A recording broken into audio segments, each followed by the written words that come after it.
കേരളത്തിലെ ആരോഗ്യ മേഖലയുടെ അടിത്തറ നഴ്സുമാരാണ്. എന്നാൽ ആ അടിത്തറയ്ക്ക് മുകളിൽ അമിതഭാരം കയറ്റിവെച്ച് അവരെ അവഗണിക്കുന്ന നിലപാടാണ് സർക്കാർ സ്വീകരിക്കുന്നത്. ലോകത്തിനു മുമ്പിൽ ആരോഗ്യ മാതൃകയെക്കുറിച്ച് വാഴ്ത്തുപാട്ടുകൾ പാടുമ്പോഴും ആ മാതൃക കെട്ടിപ്പടുത്തവർക്ക് നൽകുന്ന പരിഗണന അങ്ങേയറ്റം ദയനീയമാണ്. 7 വർഷമായിട്ടും ശമ്പള പരിഷ്കരണം നടപ്പിലാക്കാൻ സർക്കാർ തയ്യാറായിട്ടില്ല. 40,000 രൂപ അടിസ്ഥാന ശമ്പളം എന്ന നഴ്സുമാരുടെ ആവശ്യം അമിതമോ ആഡംബരമോ അല്ല. നിലവിലെ വിലക്കയറ്റത്തിന്റെ കാലത്ത് അന്തസ്സോടെ ജീവിക്കാൻ അവർക്ക് അർഹതപ്പെട്ടതാണ്.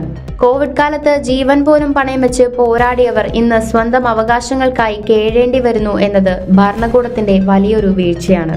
വാഗ്ദാനങ്ങളുടെ പെരുമഴക്കാലം അവസാനിച്ചിട്ടും തീരുമാനങ്ങൾ എടുക്കാത്ത കമ്മിറ്റികളും നീണ്ടുപോകുന്ന ചർച്ചകളിലും സർക്കാർ ഈ വിഷയം തള്ളിക്കളയുകയാണ്.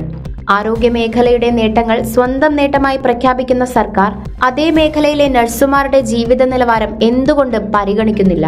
ആശുപത്രിയുടെ ഇടനാഴികളിൽ ഉറക്കമില്ലാതെ അധ്വാനിക്കുന്നവർക്ക് നൽകുന്ന പ്രതിഫലം ഈ കടുത്ത അവഗണന മാത്രമാണോ? നഴ്സുമാരുടെ ന്യായമായ ആവശ്യങ്ങളെ അവഗണിക്കുന്നത് അവരോടുള്ള പരസ്യമായ അനാദരവാണ്. കേരളത്തിന്റെ മോഡൽ സ്റ്റേറ്റ് എന്ന ഖ്യാതിക്ക് പിന്നിൽ അധ്വാനിക്കുന്നവരുടെ വയറ്റത്തടിച്ചുകൊണ്ടുള്ള വികസനമല്ല നമുക്ക് വേണ്ടത്. ഇനിയെങ്കിലും വാഗ്ദാനങ്ങൾ അവസാനിപ്പിച്ച് നഴ്സുമാരുടെ അടിസ്ഥാന ശമ്പളം വർദ്ധിപ്പിക്കാൻ സർക്കാർ അടിയന്തരമായി ഇടപെടണം.